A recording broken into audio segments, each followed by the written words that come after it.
ಇವತ್ತಿನ ರೆಸಿಪಿಯಲ್ಲಿ ನಾನು chocolate cake ಹೇಗೆ ಮಾಡೋದು ಅಂತ ತೋರಿಸ್ಕೊಡ್ತಾ ಇದ್ದೀನಿ. ವಿಡಿಯೋ ಇಷ್ಟವಾದಲ್ಲಿ ಲೈಕ್ ಮಾಡಿ, ಶೇರ್ ಮಾಡಿ, ಫ್ರೆಂಡ್ಸ್ ಆ್ಯಂಡ್ ಫ್ಯಾಮಿಲಿಗೆ ಶೇರ್ ಮೂಲಕ ಸಪೋರ್ಟ್ ಮಾಡಿ. ಸಣ್ಣವರಿಂದ ದೊಡ್ಡವ್ರ ತನಕೂ ಚಾಕ್ಲೇಟ್ ಕೇಕ್ ತುಂಬ ಜನ ಇಷ್ಟಪಡ್ತಾರೆ, ಇನ್ನು ಕೆಲವರು ಇಷ್ಟಪಡಲ್ಲ. ಯಾರು ಇಷ್ಟಪಡ್ತೀರೋ ಅವ್ರ ಕಮೆಂಟ್ ಮೂಲಕ ತಿಳಿಸಿ. ತುಂಬಾ ಇಷ್ಟಪಡೋರು ಲೈಕ್ ಮಾಡಿ. ಬನ್ನಿ ಇದನ್ನು ಹೇಗೆ ಮಾಡೋದು ಅಂತ ನೋಡೋಣ. ಫಸ್ಟಿಗೆ ಇಲ್ಲಿ ನಾನು ಅರ್ಧ ಕಪ್ನಷ್ಟು ಸಕ್ಕರೆನ ಮಿಕ್ಸಿನಲ್ಲಿ ಪುಡಿ ಮಾಡ್ಕೊಂಡಿದ್ದೀನಿ. 6 ಸ್ಪೂನಷ್ಟು ಸನ್ಫ್ಲವರ್ ಆಯಿಲ್ ಹಾಕ್ಕೊಳ್ಳಿ, ಇಲ್ಲಾಂದರೆ ಬಟರ್ ಹಾಕ್ಕೊಳ್ಬೋದು. ಈಗ ಅದನ್ನು ಒಂದು ಸರಿ ಮಿಕ್ಸ್ ಮಾಡ್ಕೊಳ್ಳಿ. ಈಗ ಇಲ್ಲಿ ಅರ್ಧ ಕಪ್ನಷ್ಟು ಮೊಸರನ್ನ ಹಾಕ್ಕೊಳ್ತಾ ಇದ್ದೀನಿ. ಮೊಸರು ಹಾಕಿದ ಮೇಲೆ ಸ್ವಲ್ಪ ಒಂದು 2ರಿಂದ 3 ಸ್ಪೂನಷ್ಟು ಹಾಲನ್ನ ಹಾಕ್ಕೊಳ್ತಾ ಇದ್ದೀನಿ. ಈಗ ಅದನ್ನು ಕೂಡ ಚೆನ್ನಾಗಿ ಒಂದು ಸರಿ ಮಿಕ್ಸ್ ಮಾಡ್ಕೊಳ್ಳಿ.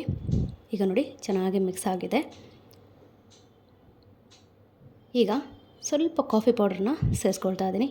ಇಲ್ಲೊಂದು 5 ಸ್ಪೂನಷ್ಟು ಕೋಕೋ ಪೌಡ್ರು, 3/4 ಕಪ್ನಷ್ಟು ನಾನಿಲ್ಲಿ ಗೋಧಿ ಹಿಟ್ಟನ್ನು ಹಾಕ್ಕೊಂಡಿದ್ದೀನಿ.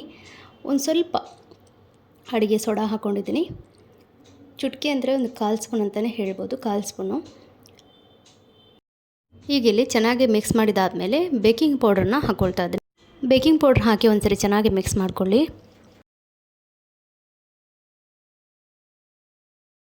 ಆಮೇಲೆ ನೋಡಿ ಈ ರೀತಿ ಕಾಣ್ತಾ ಇದೆ. ಈಗ ಇದನ್ನು ಒಂದು ಟ್ರೇಗೆ ನಾವು ಹಾಕ್ಕೊಳ್ಳೋಣ. ಇದಕ್ಕೆ ಯಾವುದೇ ಬಟರ್ ಪೆಪ್ಪರ್ ಅಥವಾ ಬಟರ್ ಏನೂ ಹಾಕೋದು ಬೇಡ. ಸೊ ಈಗ ಇದಕ್ಕೆ ಹಾಕ್ಕೊಳ್ಳೋಣ.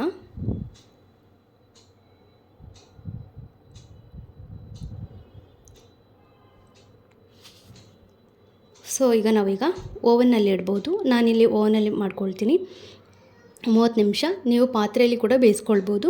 ಲೋ ಫ್ಲೇಮ್ ಮಾಡಿ, ಒಮ್ಮೆ ಪಾತ್ರೆನೇ ಬಿಸಿ ಮಾಡಿದಾದಮೇಲೆ ಲೋ ಫ್ಲೇಮಲ್ಲಿ ನೀವು ಒಂದು 40 ನಿಮಿಷ ಬೇಯಿಸಿ. ಅದಾದಮೇಲೆ ನೋಡ್ತಾ ಇರಿ. ಈಗ ಖಾಲಿ ಚಾಕ್ಲೇಟ್ನ ನಾನು ಬಾಯ್ಲ್ ಮಾಡಲಿಕ್ಕೆ ಇಟ್ಟಿದ್ದೇನೆ. ನೀರು ಕುದೀತಾ ಇದೆ ಕೆಳಗಡೆ. ಈಗ ಸ್ವಲ್ಪ ಸಕ್ಕರೆ ಮತ್ತು ಸ್ವಲ್ಪ ಹಾಲನ್ನ ಹಾಕ್ಕೊಂಡಿದ್ದೀನಿ, ಏಕೆಂದರೆ ಮೆಲ್ಟ್ ಆಗಲಿಕ್ಕೋಸ್ಕರ. ನೀವು ಇದು ಬೇಡ ಅಂತಂದರೆ ನೀವು ಕ್ಯಾಡ್ಬೆರಿ ಚಾಕ್ಲೇಟ್ ಹಾಕ್ಕೊಂಡ್ರೆ ಈಸಿಯಾಗಿ ಮೆಲ್ಟ್ ಆಗುತ್ತೆ. ಸ್ವಲ್ಪ ಹಾಲು ಹಾಕಿದರೆ ಸಾಕು, ಸಕ್ಕರೆ ಎಲ್ಲ ಹಾಕಬೇಕಂತಲೇ ಇಲ್ಲ, ಸ್ವಲ್ಪ ಲೈಟಾಗಿರುತ್ತೆ. ಈಗ ನೋಡಿ, ಈಗ ಇದು ರೆಡಿಯಾಗಿದೆ.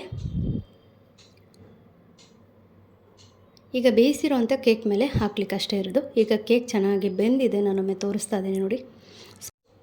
ಈಗ ಬೆಂದಿರೋವಂಥ ಕೇಕ್ ಮೇಲೆ ಈ ಮೆಲ್ಟ್ ಮಾಡಿರೋಂಥ ಚಾಕ್ಲೇಟ್ ಸಿರಪ್ನ ಹಾಕ್ಕೊಳ್ತಾ ಇದ್ದೀನಿ. ಈಗ ಇದನ್ನು ಪೂರ್ತಿ ಹಾಕಿ ಸ್ಪ್ರೆಡ್ ಮಾಡ್ಕೊಳ್ಬೇಕು. ಸ್ಪೂನ್ ಏನು ಇದು ಮಾಡೋದು ಬೇಡ, ಜಸ್ಟ್ ಕೈನಲ್ಲೇ ಅದನ್ನು ಸ್ಪ್ರೆಡ್ ಮಾಡ್ಕೊಳ್ಳಿ.